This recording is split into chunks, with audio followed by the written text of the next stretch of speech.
오늘 말씀은 열왕기하 17장 말씀을 보겠습니다. 17장 1절에서 41절 말씀까지 시간이 되면은 우리가 같이 보도록 하겠습니다.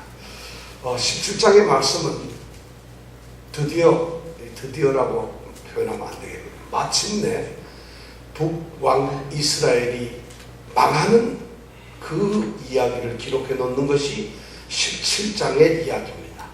우리는 열왕기하를 쭉 공부해 오면서 북이스라엘의 왕이 한 사람 될 때마다 이 열왕기서를 기록한 저자가 꼭 그 왕들을 평가하는 말이 있었어요. 여호와 보시기에 악을 행하여 이스라엘로 범죄케 한 느밧의 아들 여로보암의 죄를 쫓고 떠나지 아니하였더라. 꼭 이 말들이 나오는 것을 보면서 우리는 숨죽여 사실 이렇게 지켜봤어요. 아니, 여호와의 뜻을 쫓지 않고 보시기 악을 행하면서 느밧의 아들 여로보암의 그 우상 숭배의 길을 따라가는 이 이스라엘이 하나님으로부터 구원을 받고 영원토록 살 것인가? 아니면 언젠가는 하나님의 진노, 심판이 임해서 멸망하고 이 땅에서 흔적조차 없어질 것인가 하는 것이 사실 열왕기하를 읽는 우리들의 마음속에 사실 있었어요. 이 역사를 보면서 우리가 그 두 가지를 생각하고 있었다는 거죠. 자, 여로보암의 길에서 이 이스라엘 백성들이 정말 돌이키고 회개해서, 왜냐하면 그들이 하나님의 택하신 백성들이니까 하나님께서 돌아오기를 기다리는 걸 알고 그들이 회개하고 죄의 길에서 돌아서서 하나님께로 돌아와 가지고 북이스라엘이 아주 번성하는 그런 역사를 만들던가, 아니면은 그냥 가던 길로 브레이크 고장난 기관차처럼 그냥 달려가다가 드디어 뻥 터져 멸망하고 마는 이런 것이 될 것인가 하는 두 가지의 관점에서 우리가 지켜봤어요. 실제로 이 북이스라엘의 마지막 멸망의 순간에는 위대한 사람 두 사람이 있었어요. 그 사람들 이름이 뭐냐면 호세아라고 하는 사람이에요. 한 사람 호세아는 선지자 호세아입니다. 호세아서를 쓴 이 호세아 선지자죠. 이 호세아 선지자는 여로보암 2세 때부터 7왕이죠. 7왕을 거쳐가면서 이스라엘의 멸망 사실을 눈으로 보고 있었어요. 그랬던 이 호세아 선지자가 이스라엘을 향해서 그들이 회개하고 하나님께로 돌아와서 멸망을 면하고 하나님께 생명을 얻으라는 간곡한 호소를 이 호세아가 합니다. 그런데 또 한 명의 호세아가 있어요. 누굴까요? 이 이스라엘 나라의 마지막 왕, 이름이 호세아예요. 그런데 이 호세아는 이스라엘을 멸망시키는 그 길로 달려가고 있다. 그래서 이 두 명의 호세아가 이 북이스라엘의 역사의 현장에 나타났는데 결국 이스라엘은 멸망하고 맙니다. 정말 아이러니하고 웃기게도 이 호세아라는 말의 뜻은 여호와는 구원이시다, 나의 구원이시다. 한 명은 여호와가 정말 구원이라고 외치면서 구원을 시키려고 하는데, 또 다른 한 명은 여호와가 구원이라는 이름을 가지고 있으나 여호와의 구원을 구하지 아니하고 폐망의 길을 말한다. 참 심각한, 어쩌면 성경의 이름이나 역사를 보면은 너무 우리로 하여금 느끼게 하는 것이 많아요. 정말 그런 것이 많아요. 야, 우리 호세아가 얼마나 이 민족을 향해서, 이 북이스라엘을 향해서 외쳤는가. 호세아서 14장을 한번 읽어볼까요? 호세아 14장. 구약성경 호세아 14장 1절에서 3절 말씀까지 한번 보겠습니다. 자, 이게 구약성경 1268페이지가 있습니다. 호세아서 14장 1절에서 3절 말씀은 이렇게 기록이 되어 있습니다. 이스라엘아, 내 하나님 여호와께로 돌아오라. 내가 불의함을 인하여 엎드려졌느니라. 너는 말씀을 가지고 여호와께로 돌아와서 아뢰기를, 모든 불의를 제하시고 선한 말을 받으소서. 우리가 입술로 수송아지를 대신하여 주께 드리니이다. 우리가 아수르의 구원을 의지하지 아니하며 말을 타지 아니하며 다시는 우리의 손으로 지은 것을 향하여 너희는 우리 신이라 하지 아니하오리니 이는 그와가 주께로 말미암아 긍휼을 얻었음이니라 할지야. 이 호세아가 이스라엘아 내 하나님께로 돌아오라, 이게 빨리 여호와께로 돌아오라는 이런 외침, 말씀을 갖고 돌아오라는 이런 외침을 하는데, 이 북이스라엘은 돌아왔나요, 안 돌아왔나요? 왜 안 돌아올까요? 왜 안 돌아와요? 모르겠어요. 왜 안 돌아오는 걸 우리가 한번 이제 찾아볼 필요가 있어요. 자, 이 호세아 왕이 드디어 왕이 됩니다. 이스라엘의 마지막 19번째 이제 왕이 호세아가 됩니다. 이 호세아는 자기 바로 직전에 왕이었던 베가 왕을 암살을 합니다. 죽이고는 그런 왕이 되어요, 이 호세아가. 근데 이 호세아가 왕이 될 때 무슨 힘이 있어서가 아니라 좀 자기를 봐주는 뒷배가 있었어요. 그게 누구냐면 아수르 제국이에요. 새롭게 일어나는 아수르 이 나라가, 이 왕이 이스라엘을 점령하려고 하니까 베가가 말을 안 들으니까 그 베가 왕을 제해버리고 이 호세아를 허수아비 왕으로 세우기 위해서 반란 역적을 뒤에서 돕습니다. 마치 요새 무슨 러시아 게이트 이런 거 비슷하죠, 그죠? 이런 것이 많습니다. 지금 저 개발도상국에 있는 정권이 어느 나라 말을 안 들으면 어느 나라의 이 정보국에서 뭘 어떻게 해가지고 한다, 이런 것처럼 이 강대국들은 작은 나라를 그렇게 컨트롤하기 위해서 그런 일을 합니다. 그런 것 같아요. 바로 이 호세아는 그러한 조작에 의해서 베가 왕을 죽이고 왕이 되었어요. 그런데 이 왕을 평가하는 거 보니까 2절에 보니까 여호와 보시기에 악을 행하였으나 그전 이스라엘 여러 왕들과 같이 하지는 아니하였다. 악을 행하는 나쁜 놈은 나쁜 놈이지만 어떻다면 그 왕들, 그 전에 18명의 왕들과처럼 그렇게 나쁜 일을 하지는 않았다. 그런데 바로 이 호세아 때 나라가 망합니다. 이게 무슨, 더 죄를 짓고 더 악한 왕일 때 멸망을 시켜야 될 텐데 하나님께서는 호세아 때 그의 인내를 끝내시고 진노를 하시며 심판을 하십니다. 그러니까 어쩌면 이건 의도적으로 강조를 하는 것 같아요. 이 호세아가 악하고 너무 그렇게 하나님의 뜻에 어긋나기 때문에 하나님이 진노를 하시는 게 아니라 하나님의 진노는 오래 참으심으로 인내하셨다가 그 모든 것이 때가 되었을 때 비록 호세아가 더 악하지는 않다 할지라도 그때 하나님은 진노를 하신다는 거죠. 여기서 우리는 참 하나님의 신비, 하나님의 섭리를 알게 됩니다. 하나님께서는 어떤 한 민족이나 어떤 한 국가 또는 어떤 한 문화, 문명을 멸망시키거나 심판하실 때 보면은 그것을 어떤 한 국면을 보고 이게 악하구나 해서 바로 심판을 하시는 것이 아니라 전체를 보신다는 것이에요.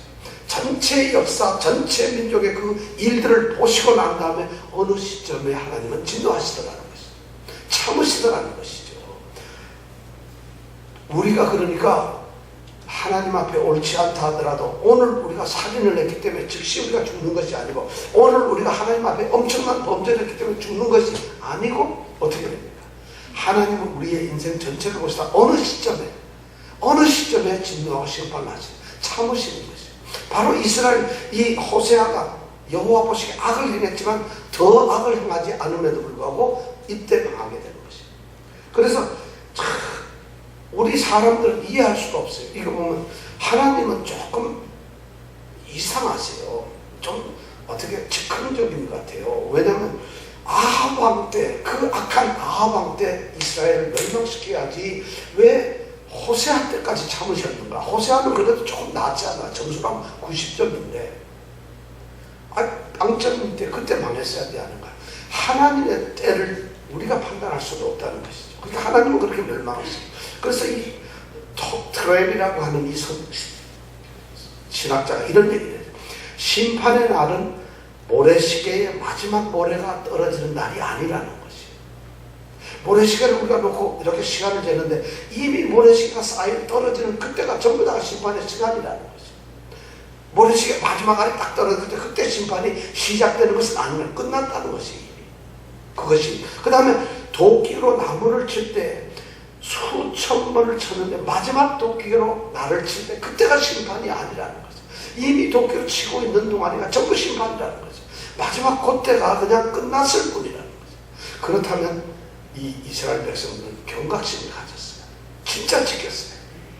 그런데 이스라엘은 그것을 몰랐다는 거죠. 악한 길로 끊임없이 계속 가서 결국은 그것이 하나님 앞에 선하지 않고 보기 악으로 보였기 때문에 멸망을 했다는 거죠. 이것이 우리에게 주는 교훈은 정말 그렇구나. 우리가 오늘 죄를 졌는데 또는 잘못을 했는데 우리가 허물이 있는데 멸망하지 않는 이유는 하나님의 오래 참으시는 사랑 긍휼이로구나. 그러나 만약 이런 것이 하나님의 진노를 막지 못하는 수준이 되었을 때 어느 때인가 우리는 망할 수가 있다. 그래서 우리는 늘 깨어서 하나님 앞에 선하게 세워져 있어야 되고 참된 믿음의 삶을 살아야 된다는 것이죠. 그런데 이 호세아 왕은 말이죠, 아주 재미있어요. 3절에 보면 아스루 왕 살마네셀이 돌아와서 호세아를 치렀어요. 그래서 호세아가 항복해가지고 신하의 국가가 돼가지고 조공을 들였다 이렇게 됩니다. 이 스토리가 그 당시에 역사가 이렇습니다. 뭐냐면 이제 선왕인 베가왕을 암살하고 호세아가 왕이 되었어요. 그 당시에 지원을 했던 것이 누구냐면 아수르의 디글랏빌레셀이라고 하는 왕이었어요. 디글랏빌레셀이 음모로 지원을 했거든요. 그러니까 디글랏빌레셀 왕에게 신하의 나라로서 굽신거리고 조공을 바쳤죠. 그런데 그러다가 얼마 안 있어가지고 이 디글랏빌레셀 왕이 죽어버려요. 그리고 그 아들 살마네셀이 왕이 됩니다. 그러니까 그 사이를 틈타가지고 이 호세아가 내가 왜 조공을 바치나? 내가 뭐 때문에 아수르 나라의 종노릇을 하나 하고는 자기 목소리를 내기 시작합니다. 마침 그때 이 지난번 지도에 의하면 아수르가 여기에요. 아람이 여기고 북이스라엘 여기는 뭐죠? 남유다. 그리고 이 아수르 이쪽 옆에 보면 바벨론이라는 나라가 있는데 바벨론을 자꾸 공격을 하니까 여기 전쟁하느라고 이쪽에 신경을 못 쓰는 거예요.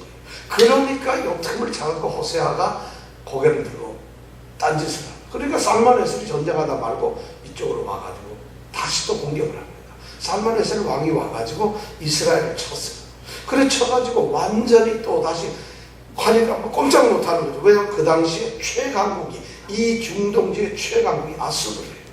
아수르는 어느 날 바벨론도 꼼짝 못하고 애굽도 몇 번 전쟁에서 몇 번 다 져버렸어요. 그럴 정도로 최강국인데 이 나라가 공격을 하니까 또 꼼짝 못하고 이제 조공을 하고 이 신하의 국가가 되고 맙니다. 종나라가 되고 맙니다.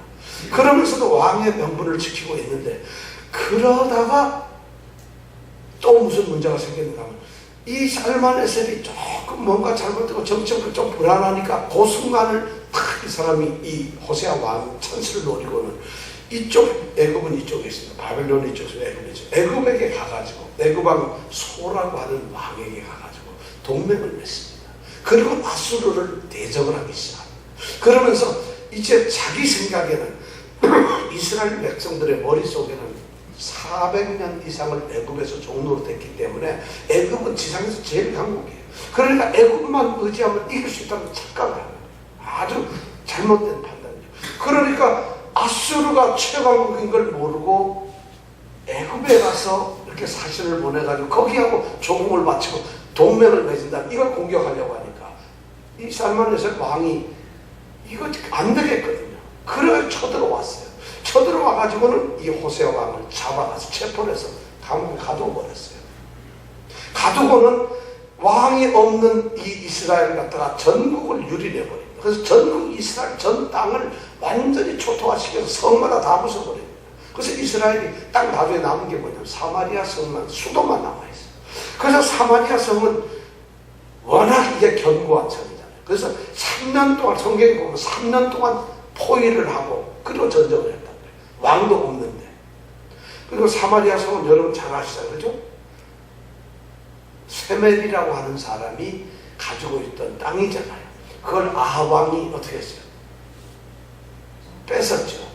그죠? 그리고 그 돈 주고 말은 샀지만 그걸 뺐다시피 해가지고 거기에다가 이제 왕궁을 만들었죠. 그래서 사마리아가 수도가 됐죠. 그래서 사마리아 그는 바로 북이스라엘이라는 이런 게 있는데 그 사마리아 성은 삼면이 절벽입니다. 삼면이. 여기만 도로 올라가고. 그러니까 여기는 지킬 필요가 없어요. 한쪽만 지키면 되는데 이 절벽이 한 200m 정도 된다고 해요. 그러니까 생각해보세요. 그 위에 도시가 있으니 그 성을 점령할 수 있어요. 그러니까 3년을 쌓는데 3년 동안 물도 안 나고 먹을 것도 없는데 어떻게 살아겠어요? 그것이 다 비축되어 있을 정도로 아주 든든한 성이었다. 그런데 3년을 공격해서 드디어 이 성을 멸망시키고 맙니다. 그리고는 왕이 27,000명 되는 사마리아 남자 주민들을 전부 다 데리고 가가지고 나라가 이제 망했습니다. 백성들을 끌고 가서 바벨론에다가 메대 왕국에다가 아람에다가 아수르에다가 전부 흩어버립니다. 그래서 이스라엘이 망하게 되었다는 것이죠. 이것이 바로 1절부터 6절까지 나오는 호세아 왕 시대에 있었던 얘기입니다. 이렇게 북이스라엘이 멸망을 합니다. 북이스라엘은 언제 세워졌냐면 솔로몬 왕이 죽고 난 그 해가 BC 931년입니다. 931년에 죽고 나서 솔로몬이 죽고 나서 왕국이 둘로 나뉘죠. 남쪽 유다는 누가 왕이죠? 예? 르호보암. 누구의 아들이죠? 네? 솔로몬의 아들. 그 다음에 북쪽은 누가 왕이 되죠? 여로보암. 야, 이거 열심히 화요 기도에 나오신 분들이잖아요. 여로보암. 요때가 나라 세워진 게 931년인데 그로부터 210년이 지난 후에 19명의 왕이 지나고 나서 722년에 멸망을 하고 맙니다. 겨우 210년 동안입니다. 누구한테 망했다고요? 아수르 제국한테 망했어요. 그래서 망한 이유가 뭐냐면 정치적으로 가만히 보면 당시에 이 국제적 정세를 전혀 파악을 못한 거예요. 그 당시 제일 강대국이 미국인데 일본한테 가서 이러니까 한번 져버리고 만다. 이런 거란 말이에요. 아수르가 최고 강국이고 치면 이 나라는 아수르를 이길 나라가 없어요. 바벨론 제국이고 뭐 애굽이고 아람이고 모든 나라들이 다 지는데 그러면 당연히 아수르 밑에 가서 굽신거리고 이러면 기회를 노렸으면 아마 100년이고 이스라엘 남쪽 유다는 요때서부터 136년을 버텨요. 왜냐하면 아수르하고 친했거든요. 근데 이 북이스라엘은 국제 정세에 어두웠던 거예요. 고집이 있었던 하나님을 쫓지 않다고 고집이 있다고 정치적으로 잘못 판단해서 약한 주제에 또 약한 사람끼리 만나서 아수르하고 대적을 했으니까 망할 수밖에 없어요. 그래서 이 17장 1절부터 6절 이 호세아 왕에 대한 얘기를 쓰면서 이 멸망의 이유가 뭐냐면 바로 국제적 정세를 보고 약한 자가 강자를 대항해서 약한 자와 동맹을 맺었던 이 정치적 실수, 국제 정세의 오판이 결정적으로 멸망의 원인이다. 이렇게 정치부도 얘기를 합니다. 그런데 이 열왕기하를 기록한 이 저자는 그렇게 이야기를 하지 않습니다. 이제 그 다음 7절부터 23절까지 나오는 말씀을 가만히 보면 이제 그런 내용이 아니라 실제로 왜 이스라엘이 멸망했는가, 이스라엘이 뭐 때문에 멸망을 하게 되었고 할 수밖에 없었는가를 기록을 하고 있습니다. 그런데 그 관점이 뭔가 하면 정치적이거나 군사적인 그런 이유를 내는 것이 아니라 딱 하나, 신앙의 문제로 가죠. 신앙이 잘못되었다. 너희들이 믿는 믿음의 신앙이 잘못 세워져 있다는, 너희들의 신앙 생활이 틀렸다는 거예요. 신앙, 한 나라가 멸망하는 그 멸망의 패망 원인이 뭐냐면 신앙이라는 거죠. 우리가 사업에 망하는 것이 신앙이다 그러면 여러분 믿어지나? 사업이 망하는 건 돈이 없어서 거래선이 다 끊겨서 외상을 너무 줬더니 회수가 안 돼서 매출이 하나도 안 올라서 뭐 이런 것이 돼야 될 텐데 이스라엘 나라가 멸망하는 것은 딱 하나예요. 하나님에 대한 신앙 때문에. 왜 그러냐면 이스라엘이라는 나라는 홀로 쓸 수 있는 나라가 아니었어요. 하나님께서 처음 이스라엘 백성을 선택하실 때서부터 이 세상에서 가장 약한 나라를 내가 택했다는 거예요. 왜냐하면 약한 나라를, 강한 나라를 세우면 잘난 척해요.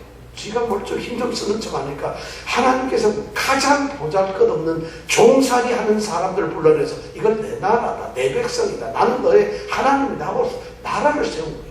그리고 전적으로 그들이 하나님만 의지하도록 만드는 거예요. 말씀을. 그래서 계명도 주고 율법도 주고, 그리고 이대로 지키면 너희들 내가 지키겠다, 내가 너희의 왕이다. 가나안 땅에 들어가는 이유도 말이죠. 이 사람들이 애굽에서 나와서 광야를 거쳐서 가나안 땅에 들어가요. 가나안 땅을 들어갈 때 하나님께서 말씀하시는 게 뭔지 알아요? 젖과 꿀이 흐르는 땅이라고 말을 하고 있어요. 그래서 애굽이라고 하는 곳에서 나와서 광야 40년을 거쳐 이제 젖과 꿀이 흐르는 땅으로 들어가는데, 실제로 애굽이 훨씬 더 젖과 꿀이 흐르는 땅입니다. 가나안 땅에는 비가 오지 않는 거죠. 그리고 가나안 땅에 산악지대가 많고 사람이 살만한 사실 땅은 아닙니다. 여기는 1년에 비가 너무 안 와요. 가나안 땅이 그런 나라예요. 그런데 거기를 하나님께서 젖과 꿀이 흐르는 땅이라고 이름을 붙이시죠. 그럼 차라리 애굽에서 해방시켜서 애굽에서 나라를 쌓게 하면 나일강 유역에서 최고의 풍요를 누리고 살 수 있었는데, 하나님은 가나안으로 그들을 이끌고 가셨어요. 왜 그랬을까? 그 나라를, 가나안은 인간으로서 살 수가 힘들어요. 자신들의 힘과 능력으로 살 수가 없어요. 그러니까 가나안 족속들이 바알신을 섬겨서 바알신에 의존해서 농업을 했던 거예요.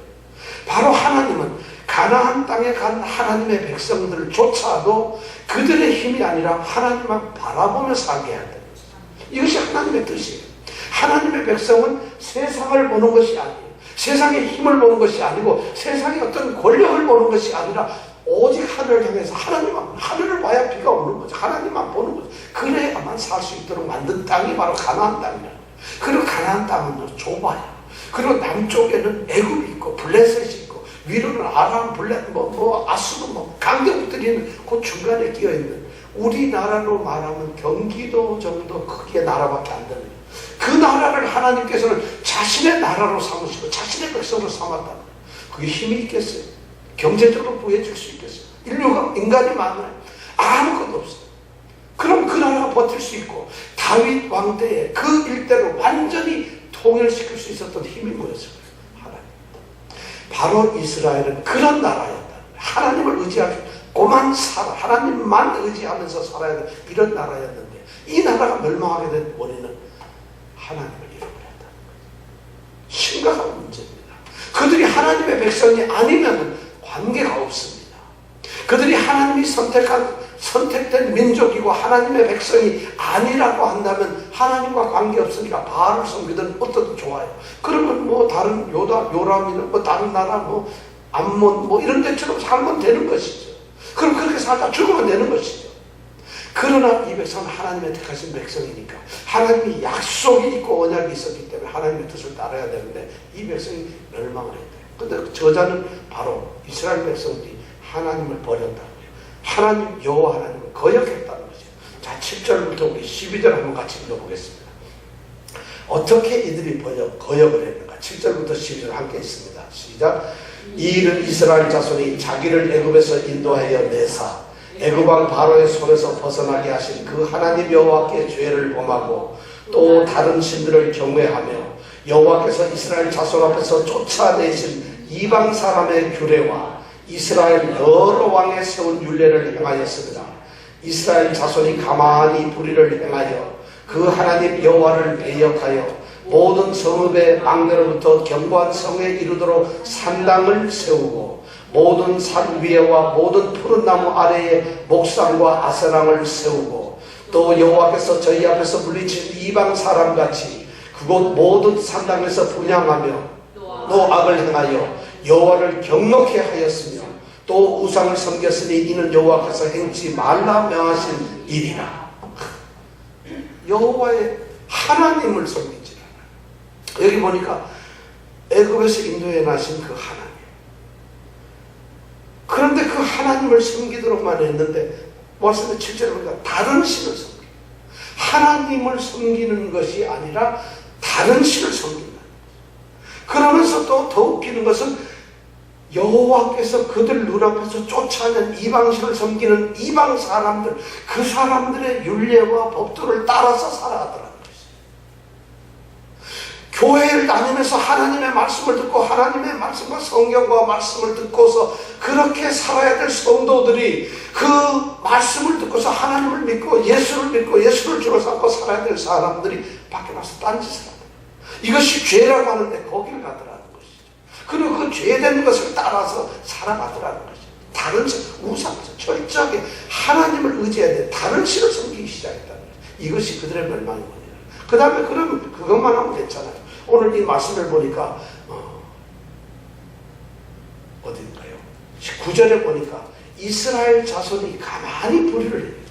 요 가만히 불의를 해냈다. 가만히 불의를 했다는 게 뭘까요? 여러분들은 가만히 불의한 적 없나요? 요 가만이라는 게 뭐냐면 은밀하게 몰래 그랬다.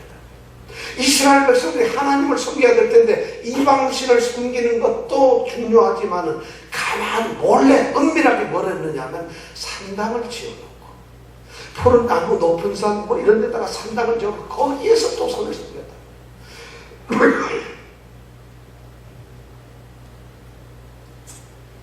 이스라엘 백성들에게 하나님이 없었던 것이 아닙니다.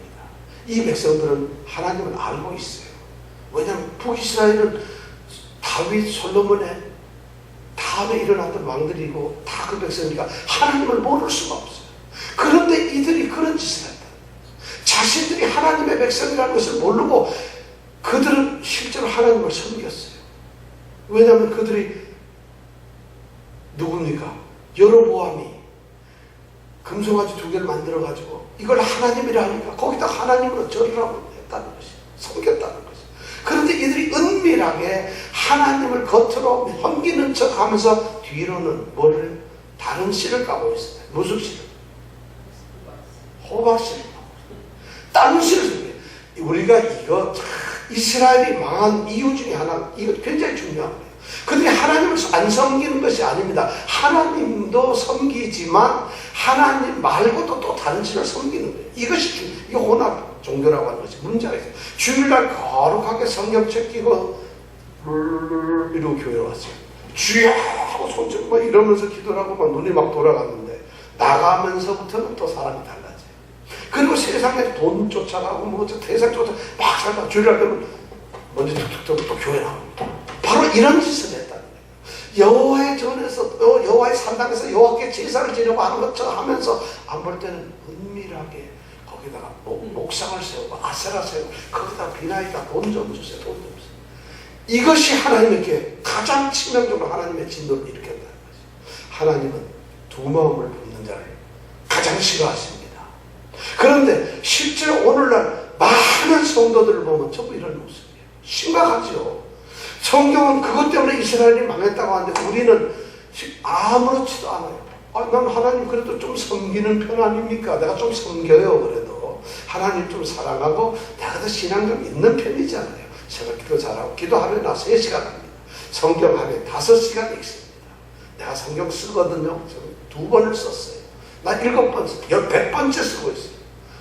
신앙이 있다고 하지만 그러면서 안 되고 하나님의 윤리와 법도 하나님의 명령 어기는 거예요. 바로 그런 산당을 만들어놓고 그런 짓을 하고 있으면서도 하나님을 섬긴다고 했던 이런 이율배반적인 양다리를 치기작정합니다. 이건 하나님은 오직 나 외에 다른 신을 너에게 두지 말라 하는 하나님의 윤리를 어기는 것이 하나님은 안 된다. 이거 참 문제. 자, 그렇다면 하나님께서는 이스라엘 백성들이 그렇게 하도록 왜 가만 놔두셨어요? 이스라엘 백성들이 그럼 나 같으면 고개 딱 들고 하나님, 우리를 선택하신 하나님이시죠. 우리가 하나님의 백성이죠. 하나님의 나라죠. 하나님은 우리 이스라엘의 하나님이시죠. 그렇다면 하나님께서는 왜 가만히 있었습니까?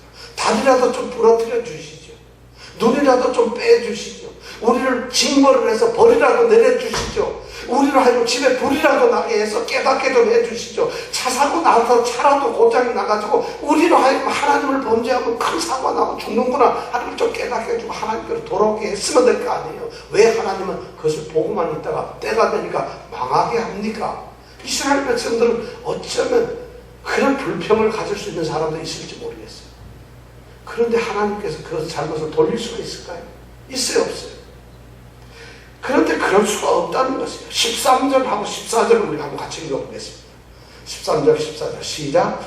여호와께서 각 선지자와 각 선지자 이스라엘과 유다를 정치하여 이르기를 너희는 돌이켜 너희 악한 길에서 떠나 나의 명령과 율례를 지키되 내가 너희 열조에게 명하고 또 나의 종 선지자들로 너희에게 전한 모든 율법대로 행하라 하였으나 저희가 듣지 아니하고 그 목을 곧게 하기를 그 하나님 여호와를 믿지 아니하던 저희 열조와 똑같이 하여. 하나님이 안 했던 게 아니라는 거죠. 하나님은 누구를 보냈어? 선지자와 누구를 보내? 선견자. 선지자는 누구? 선견자네. 선지자는 프로페시라고 하는 건데 하나님의 징조를 미리 하나님께서 가르쳐 주셔서 하나님의 말씀을 전하는 선지자. 선견자는 seer라고 해서 미리 본다는 거예요. 어떤 증표나 하나님의 어떤 예표를 미리 보고 그것을 막 똑같은 의미의 사실. 그런데 표현을 이렇게 달아요. 하나님께서 그런 선지자들을, 선견자를 보냈다는 거예요. 어디에다가? 이스라엘에다가. 그래서 끊임없이 보내고 너희들 이거 잘못됐어. 너희들 이렇게 지켜야 돼. 여호와의 뜻은 이거야. 여기 보니까 그래서 했어요. 이스라엘과 유다를 경계하여 이르시기를 너희는 돌이켜 너희 악한 길에서 떠나 나의 명령과 윤례를 지키되 내가 너희 열조에게 명하고 또 나의 종 선지자들로 너희에게 전한 모든 율법대로 행하라. 하나님이 그렇게 끊임없이 말씀을 하셨다는 거예요. 실제로 그랬나요? 자, 우리는 성경 공부를 하면서 반했어요. 우리는 여로보암 시절에 아히야라고 선지자가 생각나요. 그 다음 바하사 고단 왕 때는 우리가 예후라는 선지자가 있었어요. 그것뿐만 아니라 이 아합 이때는 엘리야 있었죠. 엘리사 있었죠. 이 망하기 직전에는 아모스, 호세아 이런 선지자들이 전부 이 시대의 사람들은 다 북이스라엘의 선지자들이에요. 한두 명이 아니에요. 대표적인 사람들이 이런 것이지 당대 선지자가 너무 많아서 이런 사람들이 광야에서 외치고 성중에서 외치고 왕 앞에서 외치고 백성들 앞에서 외치고 얼마나 소리 질렀습니까? 갈멜 산상에서 엘리야가 그렇게 소리를 질렀잖아요. 그렇게 했는데 이 나라가 여호와께 돌아오지 않았다. 하나님께서는 참 정말 이런 선지자를 보내서 깨우쳤어요. 그것뿐만 아니라 하나님께서는 그들과 약속이 있다는 것이 언약에 대해서 끊임없이 얘기했어요. 하나님은 이스라엘 백성들을 향해서 중요한 세 가지 약속이었어요. 먼저 아브라함을 통해서 약속해요. 아브라함이 갈대아 우르에 있을 때 아브라함에게 이르시되 너는 너의 본토 친척 아비 집을 떠나 내가 내게 명하리다. 가라. 내가 너를 복을 이루어 큰 복을 이루어 너를 복이 근원이 되게 할지라. 큰 민족을 일으키게 할지라. 아브라함을 축복하는 그 축복의 복을 이 이스라엘 백성들이 받았다는 것이에요. 그뿐만 아니라 애굽에서 이제 나와가지고 그들이 새로운 가나안 땅을 갈 때 애굽에서 나올 때 하나님께서 그들을 선택해서 너희들이 내 나라고 내 백성이야. 내가 너희 하나님이니까 이제 우리나라에 법을 줄게. 시내산 언약을 하는 거예요. 거기서 십계명을 주고 율례를 주잖아요. 거기서. 그래서 너희들은 하나님의 나라 백성들이니까 이 법을 지켜라 하고 하나님이 주셨어요. 언약을 주셨어요. 그거 다 지켜버려요. 이스라엘 백성이 그 짓을 했다는 거예요. 근데 또 다윗하고도 언약을 해요. 왕조는 다윗의 후손들이 영원히 왕이 될 것이라 했는데 이스라엘은 어땠어요? 다윗 왕조를 거부를 하고 왕을 세웠어요. 이렇게 이스라엘은 범죄를 했다는 거예요. 언약을 어겼어요. 그 다음에 하나님이 내리신 명령을 전부 다 어기는 거예요. 아주 하나님 명령을 산산끝까지 16절부터 18절까지 뭘 어겼나 한번 읽어보자고요. 16절부터 시작. 그 하나님 여호와의 모든 명령을 버리고 자기를 위하여 두 송아지 형상을 두어 만들고 또 아세라 목상을 만들고 하늘의 일월 성신을 숭배하며 또 바알을 섬기고 또 자기 자녀를 불 가운데로 지나가게 하며 복술과 사술을 행하고 스스로 팔려 여호와 보시기에 악을 행하여 그 노를 격발케 하였으므로 여호와께서 이스라엘을 심히 놓아사 그 앞에서 제하시니 유다 지파 외에는 남은 자가 없으니라. 엄청난 거예요. 이스라엘 백성들에게 하나님이 명령을 내렸는데 이들이 본받지 말라 하던 그 이방 사람들의 그걸 쫓아가면서 본받아요. 예수 믿으면서 세상 따라가는 사람들 너무 많아요. 사실 안 그런 척 하지 마세요, 여러분. 지금부터 우리 솔직히 한번 생각해볼까요? 어때요? 하나님께서 너희들 그 쫓아낸 이방인 쫓아와서 그들을 본받았어. 그들이 여로보암이 뭐예요? 송아지 2개 만들죠. 근데 하나는 어디다 둬요? 꼭대기 단에다 두고 하나는 어디요? 베델에다. 그래가지고 이 송아지를 만들어 놓고 뭐라 그래요? 이것이 너희를 애굽에서 구해내시고 너희를 구해내신 하나님이라. 실제로 그 말을 들은 이스라엘 백성들은 그 송아지를 하나님처럼 섬겼어요. 송아지를 섬긴 게 아니라 송아지의 형상을 했지만은 그들은 머릿속에 마음으로 간절함을 그걸 하나님으로 생각하고 섬겼다. 하나님께 예배하듯이 간절함으로 하나님을 경배하면서 송아지를 섬겼다. 그런데 그럼 마음으로 하나님을 섬겼는데, 송아지를 보고 하나님으로 섬겼는데 왜 그게 죄가 될까요? 하나님의 계명 두 번째는 이 땅에서나 하늘에서 땅 안에서나 어디든 어떤 이 형상을 따라서 하지 말라는 것이, 오직 하나님 형상 만드는 것이, 하나님 자신을 깎아가지고 이거 하나님이라 하는 것도 안 된다는 것이, 예수님 그림 그려놓고 그걸 예수님이라는 것도 안 된다는 겁니다. 십자가를 걸고 십자가 우리의 이거 안 된다는 거예요. 그런 것은 우상이라는 것이. 그러니까 이 세상에 있는 모든 피조물들은 하나님의 형상대로 나올 수가 없다는 것이죠. 그러면 하나님을 우리가 영이니까 볼 수가 없으니까 하나님을 볼 수가 없어요. 그래서 하나님은 형상을 우리에게 안 보여주시는데요. 형상을 보여주면 사람들이 형상을 쫓아가게 되거든요. 그러니까 하나님을 볼 수가 없죠. 그러니까 하나님이 그것까지 했는데 이들이 그런 것을 만드는 거예요. 그러니까 요즘에 기도빨 좀 있는 사람 천국에 가서 하나님 보고 왔다, 예수님 보고 왔다 하면 결국은 하나님 보고 온 게 사람의 형상을 보고 왔을 거 아니겠어요? 우상을 보고 온 것이죠. 우상보다 더한 짓을 하는 것이죠. 그러놓고 태양에 신학자들은 하나님을 만난대요. 천국에서 예수님이 따라 전현민 집사야 부르더라. 예? 하고 갔더니 예수님이 거기에 무슨 강까지 몰라. 나이가 하여튼 모르겠는데 손을 잡고 오너라 해서 싹 갔더니 따라 너를 위해서. 근데 예수님 보고 왔다. 예수님 어떻게 생겼어? 흰 옷을 입고 인자하신 형상을 만든 거다. 그걸 아무런 생각도 없이 우리는 형상을 만든 거다. 송아지 만든 거하고 조금 더 다를 바가 없어요. 이미 성경에 그렇게 얘기를 했는데도 오늘날 그런 것을 태연하게 하나님 형상을 보았다 이런 소리를 하고 있으니 참 큰일 아니겠어요? 심각한 문제 아니겠어요? 그런 일들이 오늘 이 사람들이 바로 그 짓을 하는 거예요. 그리고 이 사람들이 한 게 뭐예요? 우리나라랑 똑같아요. 아세라 목상, 이거는 바알의 아내예요. 아세라 목상을 만들었어요. 그 다음에 하늘의 일월성지, 별들, 달들, 이거 섬겨요. 달림, 별림, 멀림, 이거 섬긴다는 게 이 사람. 그 다음에 바알 숭배했죠. 그 다음에 뭐예요? 인신제사, 사람을 제물로 드렸어요. 이런 짓을 했어요. 그 다음에 뭐예요? 복술, 사술. 복술이라는 뭔가 짐승 내장을 가지고 모양 쑥 던져가지고 그걸 점을 치는 거예요. 그러니까 점쟁이한테 쫓아가는 거예요. 사술은 뭐냐? 돈 놓고 돈 먹게 하는 거죠. 야바위. 이걸 사술이라는데, 그런데 쫓아다니면서 점을 치고 복술의 운을 행운을 판단하고 이런 짓을 해도 왜 하나님을 바라보지 않았어요?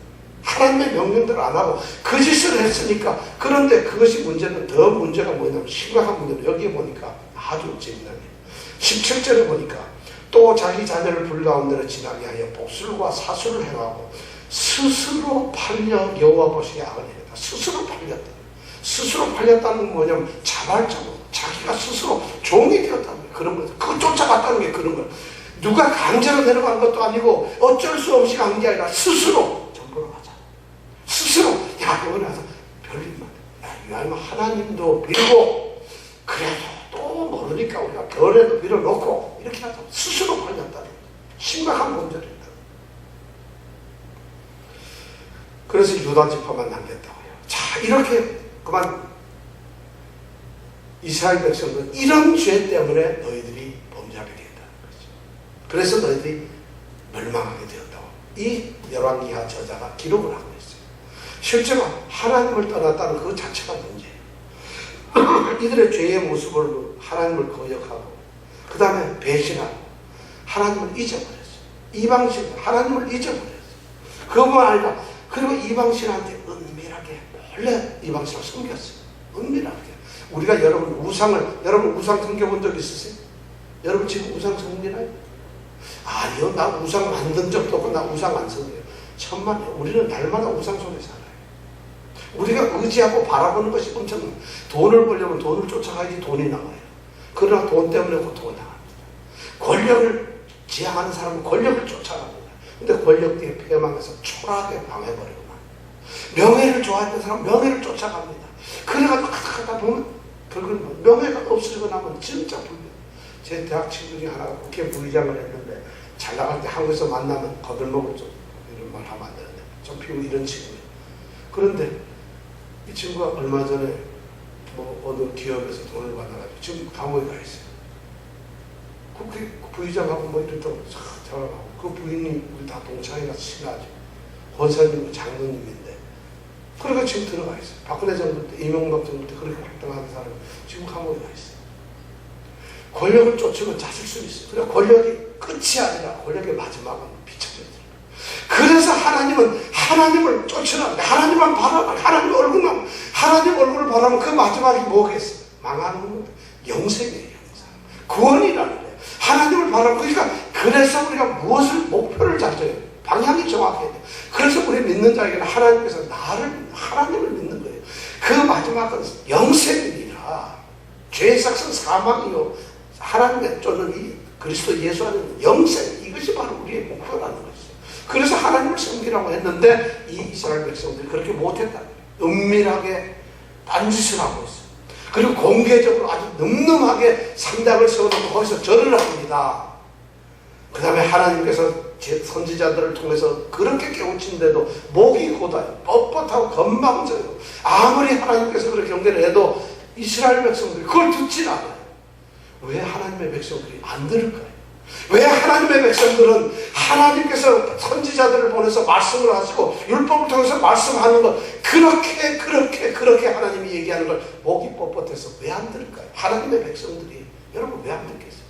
오늘날 교회 나오는 성도들, 그리스도인들, 예수 믿는다는 사람들이 성경을 통해서 성경 말씀을 그렇게 하나님이 하신다면 왜 안 들어요? 뭐 다를 게 뭐죠? 똑같잖아요. 뭐가 다릅니까? 이스라엘 백성들 목이 굳어서 하나님 맘대로 얘기하세요 하는 목을 세우는 거나, 오늘 우리가 성경 맘대로 얘기하세요 하는 거나 뭐가 다른 거 있어요? 그러면서도 우리 신앙생활이에요.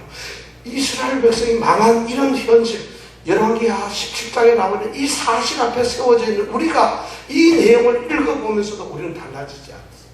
아무래도 가책도 안 느껴요. 이스라엘 망했구만, 하나님 떠났구만, 귀신같이 알죠. 하나님 떠났구만. 우리는 어떨까요? 우리는 하나님 안 떠났죠. 굉장히 우리 모습을 돌아보면 참 진짜 심각한 문제가 되는 것이죠. 이스라엘의 멸망은 바로 하나님의 심판이었어요. 이들이 잘못된 것은 여호와 하나님을 아는 지식이 없어서가 아닙니다. 하나님을 모르기 때문에 망했다면, 하나님 몰랐는데 어떻게 하겠어요? 할 수 있지만 하나님의 택하신 백성이 어떻게 하나님의 말씀, 여호와에 대한 지식이 없나요? 있습니다.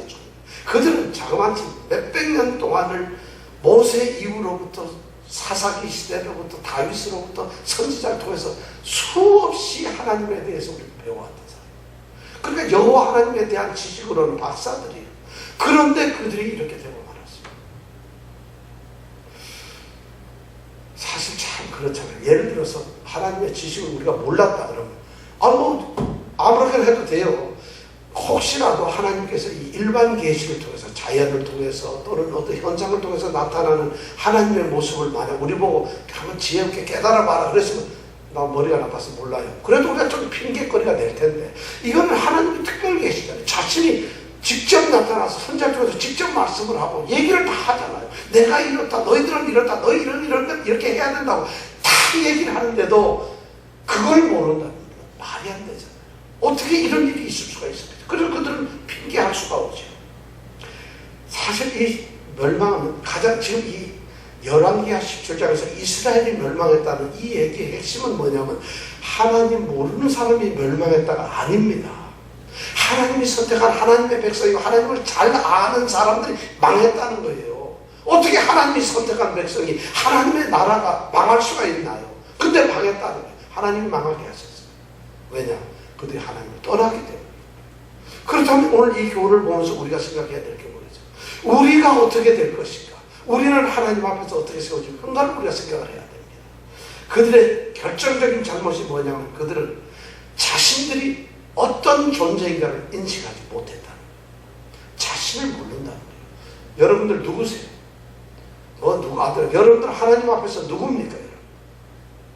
이것을 알아야 됩니다. 이걸 모르는, 오늘날 저는 사실 감히 제가 두렵건데 말하는데, 오늘 성도들 그리스도 중에서 자신이 나는 하나님 앞에서 하나님의 자녀다, 하나님 나라의 백성이다, 이것이 확고하게 서 있는 사람들이 얼마나 될까요? 아니 그냥 교회 다녀요. 나 교회 다니는 집사거든요. 권사거든요. 나 목사인데요. 내가 그래도 3만 명 모이는 교회야. 개척해가지고 3만 명 교회 내가 목사야. 당회장이야. 당회장. 어쩌라는 거예요. 그것을 알라는 게 아니라 하나님 나라의 백성이다. 내가 하나님께 하나님의 자녀다, 하나님을 사람이라고 하는 이 신분의식을 이걸 깨닫는 거예요. 이거는 무지한 게 아니에요. 몰라서가 아니에요. 우리가 예수를 믿으니까 예수를 믿는 자로서 하나님께서, 예수님께서 이제 포도나무에서 가지라고 불러놓은 우리가 그런 존재들 아니에요. 우리가 알아요.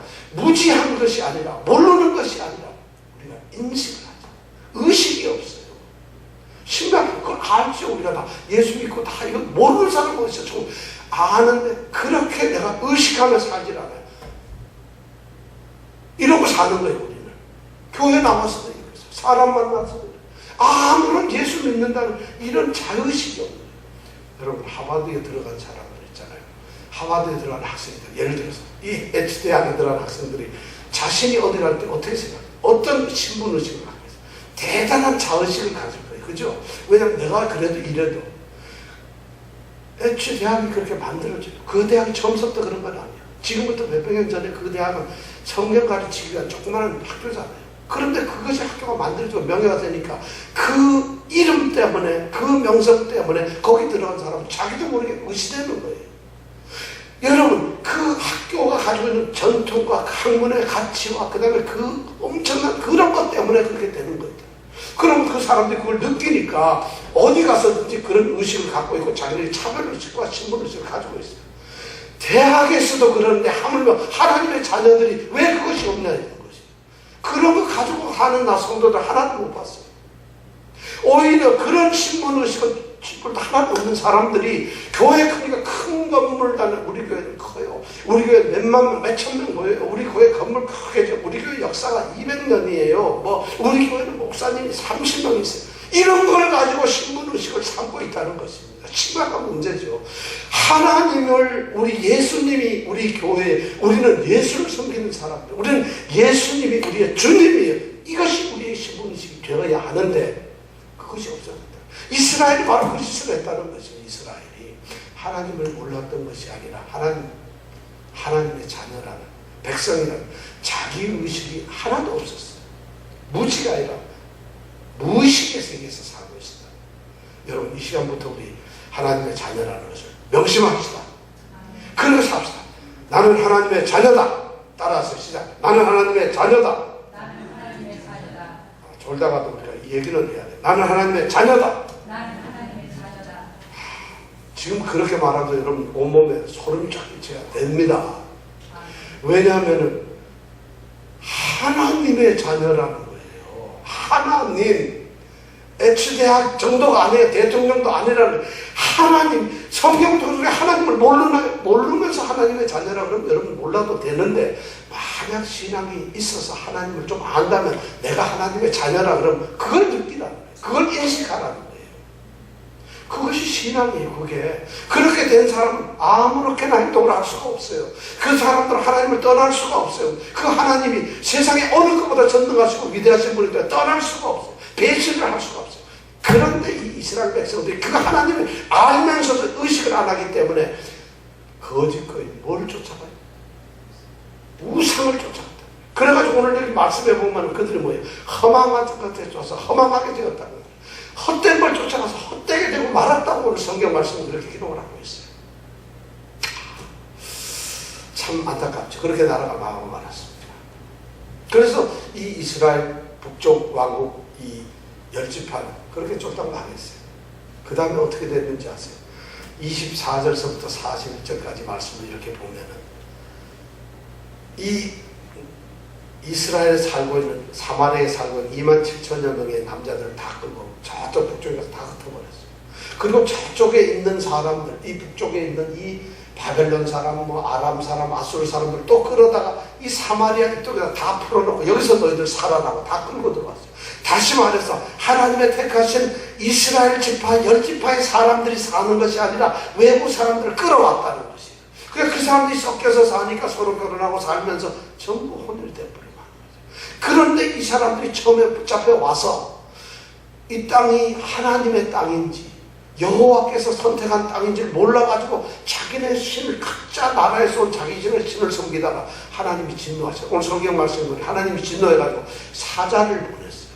그래서 사자가 몇 명을 물어뜯어 죽여버렸어요. 그러니까 이 사람들이 깜짝 놀라가지고 아유 이거 큰일 났구나 하고 아수르 왕한테 가서 왕이시오, 우리가 그 나라 신, 그 땅의 신을 알 수가 있습니까? 우리는 우리 신을 섬겼는데 그 땅의 신이 노여움을 타가지고 우리를 죽였으니까 좀 대책을 세워주시오. 그러니까 이 압살롬 왕이 그래 그렇다면 대책을 세우지 하고는 사마리아에서 붙잡아갔던 사람들 중에 제사장 한 명을 보냅니다. 그래서 네가 가서 좀 가르쳐줘라. 하나님 여호와를 섬기는 게 뭔가를 가르쳐줘라. 이 제사장이 와서 가르쳐요. 근데 이 제사장은 뭐예요? 사마리아에서 붙잡혀간 바알 섬기던 신인데 무슨 하나님에 대한 올바른 게 있겠어요. 그러니까 그렇게 결국은 하나님 산당을 만들어 거기서 하나님 경배하고 제사를 가르쳐요. 그 처음에 이 사람들이 그렇게 섬기면서 오늘 말씀을 보니까 겉으로는 살짝 그러다가 슬쩍 이 사람들이 돌아가요. 오늘 보니까 제사장도 없잖아요. 하나밖에 없어요. 제사장을 세워야 되니까 이 32절에 보니까 저희가 또 여호와를 경외하여 자기 중에서 사람을 산당의 제사장으로 택하여 그 산당에서 자기를 위하여 제사를 드리게 하니라. 자기 중에 자기 사람이 여기 사람들이란 말은 종놈이다 이런 말이에요. 제일 비참한 별 볼 일 없는 놈도 제사장이다 해가지고 그 놈 보고 매일 가서 자기들 제사를 지내게 했다는 거예요. 그 다음에 33절에 보면 더해요. 이와 같이 저희가 여호와도 경외하고 또한 어디서부터 옮겨왔든지 그 민족의 풍속대로 자기의 신들을 섬겼다. 사마리아 땅에는 여호와를 섬기고 자기 애굽에서 온 놈은 애굽신, 아수르에서 온 놈은 아수르신, 뭐 각자 신이 그러니까 온갖 만물상 신들이 다 모여가지고 사마리아 땅, 북이스라엘 땅은 완전히 잡초같이 되어버렸어요. 그러니까 북이스라엘과 남유다는 완전히 원수가 되어버린 거고 이런 것이 역사를 요한복음 4장에 보면 예수님께서 사마리아로 안 가시잖아요. 사마리아 그래서 예수님의 누가복음에서도 사마리아 전한 사마리아는 예를 들어 사마리아에는 인간 취급을 못 받는 이렇게 되고 나니까 그래서 이스라엘 지파 10지파는 없어져 버리고 말았어요. 오늘날 10지파 난 루벤 지파에 대한 사람 아무도 없어요. 몰라요. 섞였기 때문에. 그나마도 지금까지 남아있는 건 유다 지파하고 베냐민 지파밖에 없어요. 그러니까 바울 사도가 자랑스럽게 내가 베냐민 지파라서 태어난 지 8일 만에 할례를 받고 왜냐하면 베냐민 지파는 유다 지파와 이스라엘이 살았거든. 이 땅에 유대인으로서 남아있는 것은 지파로 남아있는 유다 지파밖에 없어요. 지금 머리 이렇게 하는 사람 다 유다 지파예요. 경건한 사람. 예수님이 그러니까 유다 지파예요. 그럼 나머지 유대인이라고 하는 이 10지파는 그들이 하나님의 택하신 12지파 중에 하나잖아요. 그런데 그들이 어떻게 되고 말았어요? 지금 이사갈 지파 본 적 그런 것이 없어져. 왜냐면 이렇게 다 섞여가지고 흩어져 버려버리니까 역사의 흔적에서도 없어져 버렸다는 것이에요. 이것이 뭐냐면 하나님의 택하신 백성이 하나님을 거역했을 때 보여준 말로라는 거예요. 이걸 가지고 어떤 목사님들 그럼 하나님이 선택한 백성을 하나님이 버리신단 말입니까? 하나님이 어떻게 하나님의 택하신 백성을 버리냐? 하나님이 버리시는 게 아니에요. 그들이 거역을 해서 하나님을 떠난 것이죠. 그래서 여기 하나님께서 그들을 어떻게 재해버리셨다.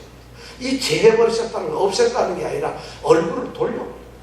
하나님이 얼굴을 우리 보고 이렇게 보고 있어야 돼요. 지금 여기 하나님께서 여기서 여러분들 이렇게 얼굴을 처음 보고 있어야 되는데 하나님이 우리가 예배 드리는데 갑자기 하나님이 이렇게 했어요. 그럼 이 예배는 끝이라는 얘기예요.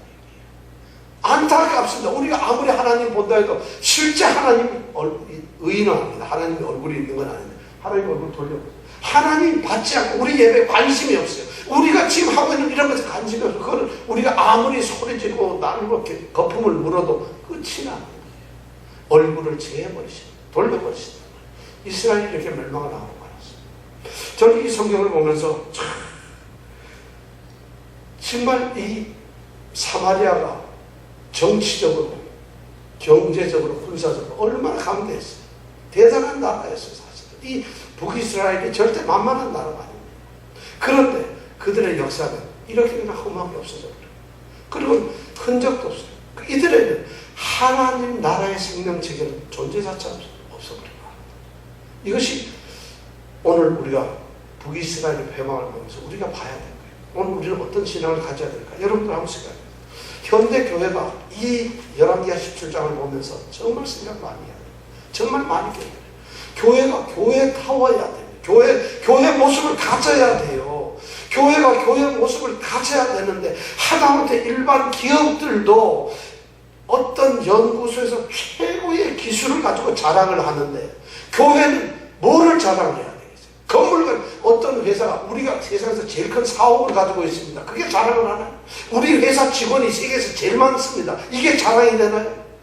아니잖아요.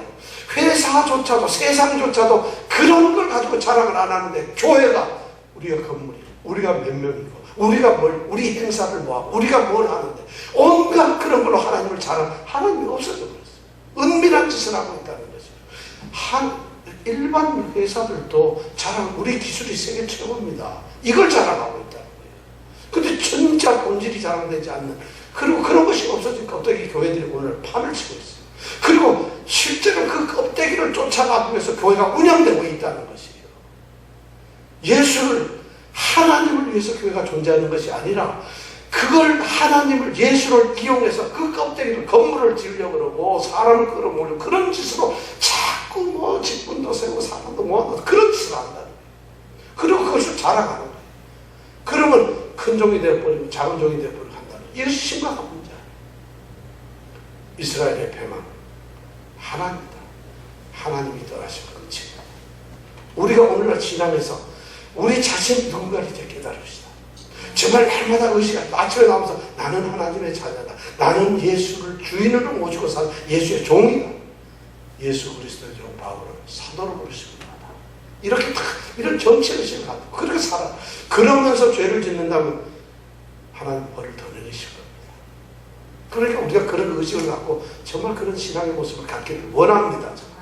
우리 예수 있는 교회, 우리 성도들 정말 그렇게 됐으면 좋겠어요. 저도 못하지만 여러분들 한번 힘 합쳐가지고 그런 하나님의 사랑을 받는 그런 하나님의 사랑이 되길 원합니다. 같이 기도하겠습니다.